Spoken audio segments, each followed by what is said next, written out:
est-ce qu'il existe certains facteurs de risque favorisant l'apparition de ce cancer?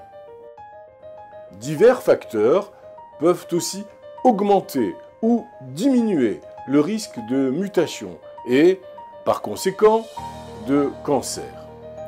Les scientifiques croient que les facteurs suivants augmentent le risque de cancer de la prostate. L'âge, où le risque de cancer de la prostate est plus élevé après 65 ans, les antécédents familiaux, le fait d'avoir un père ou un frère atteint d'un cancer de la prostate multiplie le risque par 2. L'origine ethnique. Les hommes d'origine africaine sont plus susceptibles d'être atteints d'un cancer de la prostate, tandis que ceux originaires d'Asie orientale, par exemple, le sont moins. La géographie. Le cancer de la prostate est rare en Asie, en Afrique et en Amérique du Sud. Le poids. L'inactivité physique.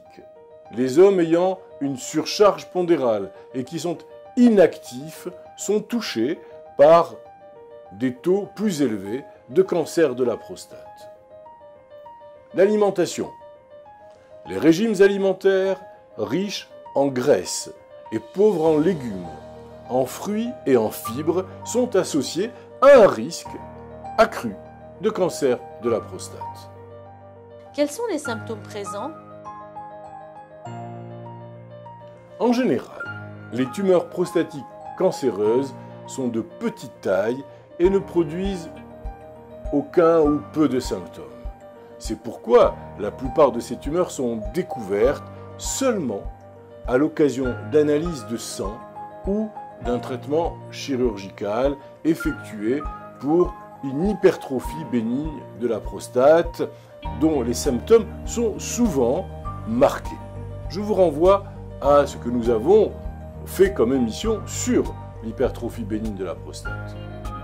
Les tumeurs volumineuses, à un stade avancé, exerceront une pression sur d'autres organes, tels que la vessie par exemple, ce qui va causer une incontinence, ou bien va rendre la miction difficile, voire douloureuse.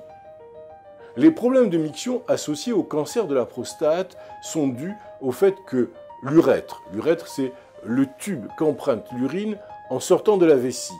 Donc l'urètre traverse la prostate.